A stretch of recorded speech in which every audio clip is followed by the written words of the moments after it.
Hey everybody, welcome back to the channel. HTM here. On the PTS, currently checking out update 36 coming soon.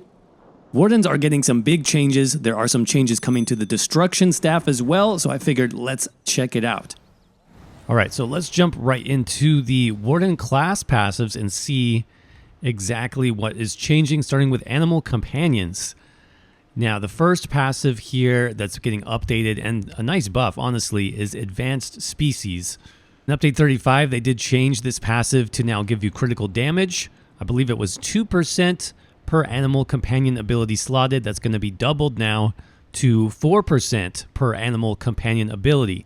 So I think for most Warden builds, mainly for like solo content, 4-man group content, this is a nice buff. It does give you a good chunk of critical damage. You can see I'm running 4 abilities here, so I have a huge bonus of 20% critical damage done just through this passive alone. Now, they did take away some of the critical damage from Brittle, which we'll talk about when we look at the Winter's Embrace passives. But overall, this is going to be decent. Now, is it as good as it was before update 35 when it was a percentage-based, increase your damage done? No, I don't think it's quite as good as it was back then, especially for trials groups and higher end groups where you already are going to be at that crit damage cap.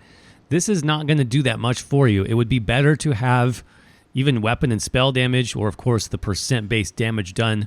Honestly, I'm not sure why they changed it. If they're just, it seems like they're having a really tough time finding where the Warden damage comes from. So I would prefer they actually revert it back to how it was pre-update 35 with that bonus damage done. Or like I said, weapon and spell damage would be another nice option. But yeah, still a nice buff, especially if you play solo or in smaller groups where you're probably not going to be at that crit damage cap quite as easily. Now, there are 2 other changes to Winter's Embrace, and this is where it gets really interesting. Glacial Presence is now going to increase the damage of your chilled status effect, and this depends on your highest offensive stats. So, for example, if I was to buff my weapon and spell damage with Netch, that passive went up from about 1,000 damage to about 1,100.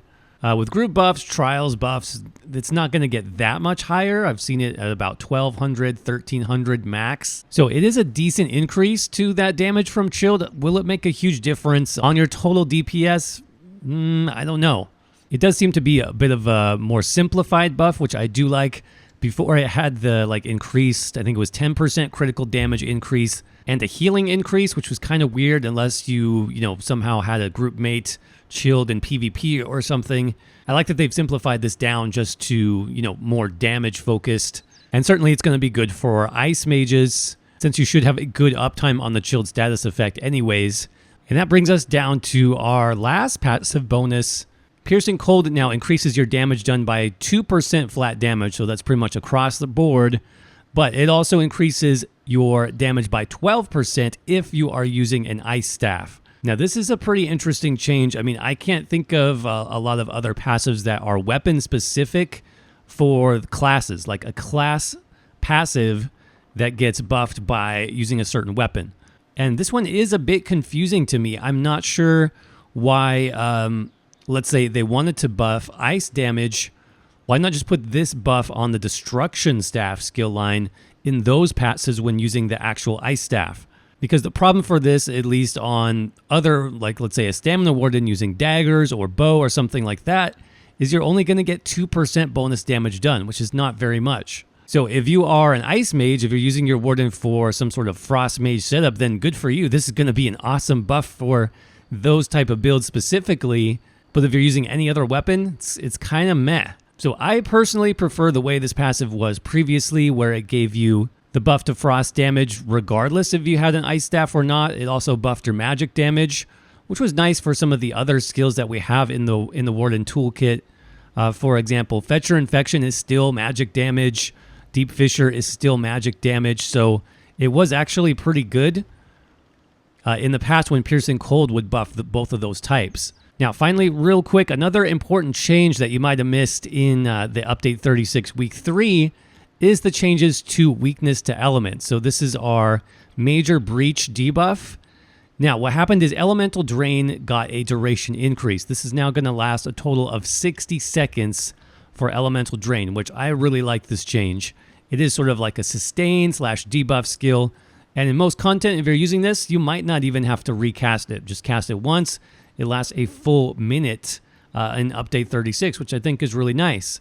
But in addition to that, Elemental Susceptibility got a nice buff too, where you might actually consider this morph also. It still gives you Major Breach, which is that about 6,000 armor debuff, but also every 6 seconds you get all the elemental status effects, at least the magic focus one. So Burning, Chilled, and Concussion, you get all 3 of those now instead of having one of those randomly applied. So Concussion is going to be nice for off balance. Like let's say a heavy attack focus build, this could be really nice. Burning for Dragon Knights, of course Chilled for Warden. This Elemental Susceptibility morph, pretty nice change there. It still lasts 30 seconds, so this is going to be a viable option as well, I think. As usual though, let me know what you guys think of these changes in the comment section down below. Hey everybody, just a quick note that we are still rolling out members-only videos right here on YouTube. We have several extremely fun and powerful off-meta builds for both solo and group content in ESO, like our updated Unkillable Magicka Dragon Knight Inferno build that you're watching right now.